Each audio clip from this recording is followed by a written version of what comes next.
Müğənni Əlikram Bayramovla aparıcı Xoşgədəm Hidayət qızının Günaydın Azərbaycan verilişindəki dialoqu sosial şəbəkələrdə gündəm olub. Demokrat Azpravda istinadən xəbər verir ki, Xoşgədəm Hidayət qızı Əlikramın "Mənə Rusiyadan çox arvad tapıb gətirmisən" etirafından sonra bütün arxivi açıb töküb.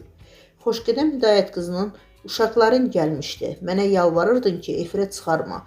Birini 2013-cü ildə Moskvadan gətirmişdim. Əlikram gəlib mənə yalvardı ki, Xoşgədəm, nə olar, evimdə söz-söhbət düşəcək. Əməkdaşlarımızdan xahiş edirəm.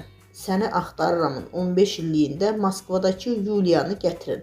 Sözlərinə isə Əlikram belə deyib: "Heç nədən qorxmuram, kişi qorxaq olmaz.